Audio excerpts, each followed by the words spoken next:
Hello po sa inyong lahat mga ka-crypto. Ako po si Pinoy Crypto Trader at sa video na ito ay atin pong pag-uusapan ang tungkol dito sa Fibonacci Retracement Indicator. Isa po itong requested na content mula kay ka-crypto natin dito kung saan ay siya po ay nagtatanong kung paano mag-plot ng Fibonacci Retracement Indicator sa ating chart.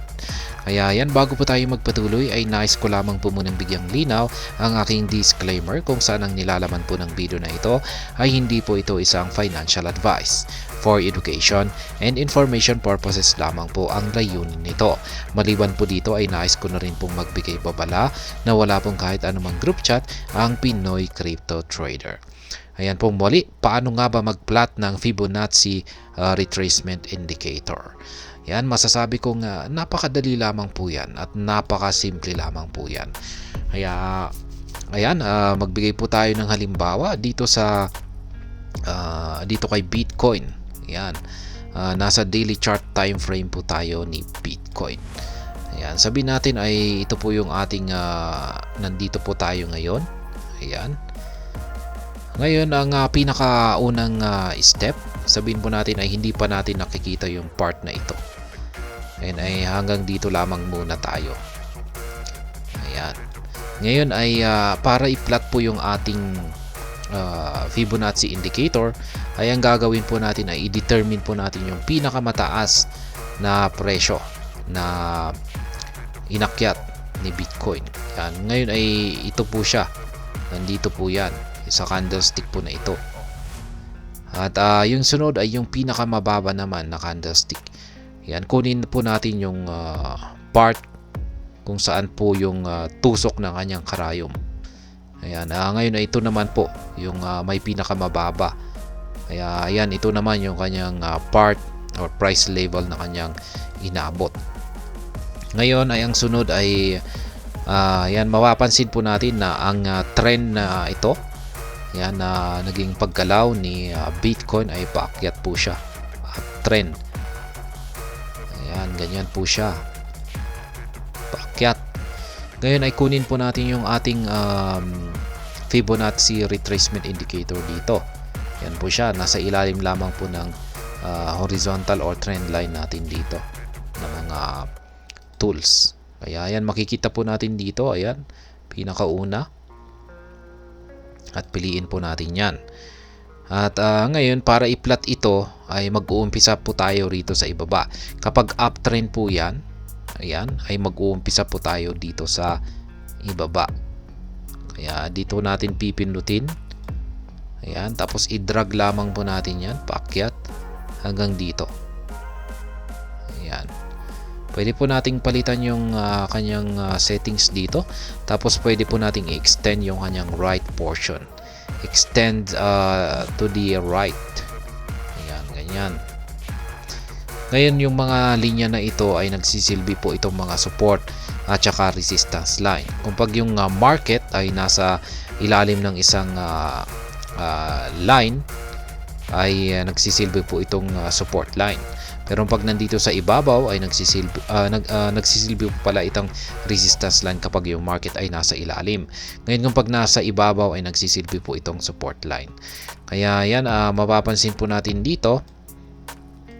Ayan. Ayan, mapapansin natin dito na ayan, umakyat po siya. Ngayon ay nagkakaroon po siya ng rejection dito sa 0.236 na Fibonacci level. Yan, dito naman sa 0.382 ay mapapansin natin na mas matindi po yung kanyang rejection dito. Ayan, mahaba po yung mga naganap na rejections niya dito. At ngayon ay dito naman sa 0.5, ayan, mapapansin po natin na ito ay nung bumagsak ito ay nagsilbi po itong support line dito. Ayan, nagkakaroon siya ng rejection. At ayan, umakyat din po siya ay ayan, nagkaroon din po siya ng mga rejection dito. Kaya yan po ang Fibonacci Retracement Indicator. Nagsisilbi po siyang support at saka resistance levels. Ngayon, paano naman kung pag bumabagsak? Kasi uptrend ito. Ngayon ay paano naman kung bumabagsak? Ganito naman po yan. Ayan, kung pag dito nag-umpisa tayo sa pinakaibaba, tapos dito sa itaas ay kung pag bumabagsak naman po or downtrend, ay iba naman po. Mag-uumpisa naman po tayo sa itaas. Ayan, hanap po tayo ng downtrend. Ayan. Ayan, ito po siya. Yung downtrend. Sabihin natin na ito. Ayan, i-plot po natin ulit yung pinakamataas at saka pinakamababa. Ayan, nandito po siya yung pinakamataas. Ngayon ay ito naman po yung pinakamababa. Ayan. Ngayon, kung kanina ay nag-umpisa tayo sa ibaba, paakyat, ngayon dito naman ay pababa. Ayan, mag-uumpisa po tayo rito. Ayan. Ayan, ganyan po yung kanyang trend direction kasi bumabagsak po siya. Ayan. At ngayon, kunin po natin yung ating Fibonacci indicator. At dito po tayo mag-uumpisa sa pinakamataas.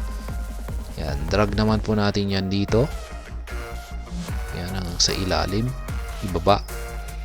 At yan po, yung ating mga Fibonacci levels na nagsisilbing support at saka resistance lines. Kaya yan, mapapansin po natin na yan, nagkakaroon siya ng mga rejection sa mga Fibonacci lines po natin dito. Ayan, dito. Yan, mapapansin natin dito sa 0.5.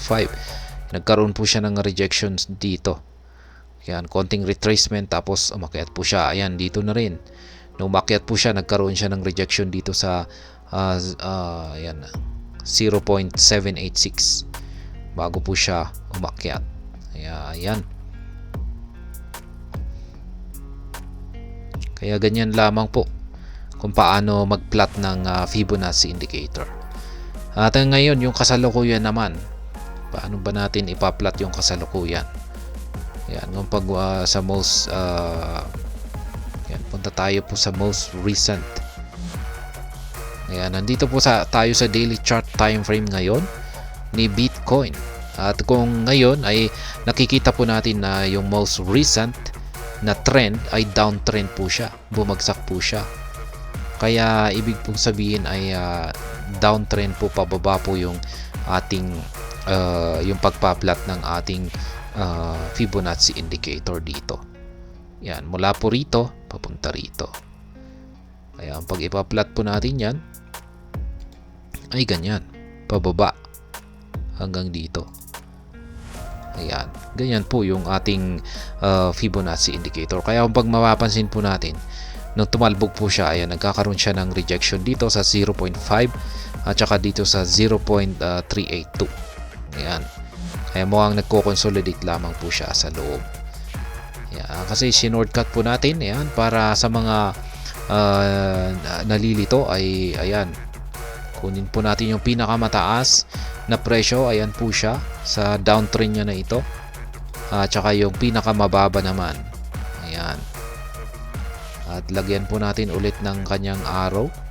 Ayan, na nagpapakita ng kanyang downtrend. Ayan. Kaya dito po tayo mag-uumpisa. Ayan, ganyan lamang po kasimple yung pagpa-plot ng Fibonacci indicator natin. Kaya yan, meron na tayong mga support at saka resistance levels dito.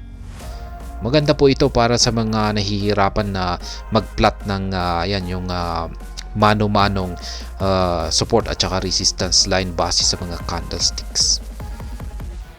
Kaya ayan po yung kasalukuyang Fibonacci indicator natin. Yan, check lamang po natin sa weekly chart time frame naman po natin. Yan, pwedeng punta na rin tayo dito sa weekly chart time frame. Yan, uptrend naman po dito. Kung mapapansin natin ay uptrend tayo dito sa weekly chart time frame. Ngayon ay plot naman po natin yan. Kunin natin yung pinakamataas. Yan, ito po yung pinakamataas. Yan. Yung pinakamataas na tusok. Yan. At yung pinakamababa. Yan, plot na rin natin dito. Ayan po siya. Ayan, dito. Ayan, kaya kung pagtitignan natin ay uptrend po siya. Mula po rito hanggang dyan. Ayan. Tapos plot po natin yung ating Fibonacci indicator. Ayan siya. Kaya ganyan lamang po kasimple yung pagpaplat ng ating Fibonacci indicators. Ayan po yung mga linya. Ayan, na nagsisilbing mga support at saka resistance lines natin gamit ang ating Fibonacci indicator. Ayan, ganyan lamang po kasimple para kay ka-crypto na nagtatanong kung paano mag-plot ng Fibonacci indicators. At ayun, hanggang dito na lamang po tayo sa video na ito. Sana po ay inyong nagustuhan ang aking paliwanag dito. Kung inyo po itong nagustuhan ay pakiclick lamang po ang like button nito.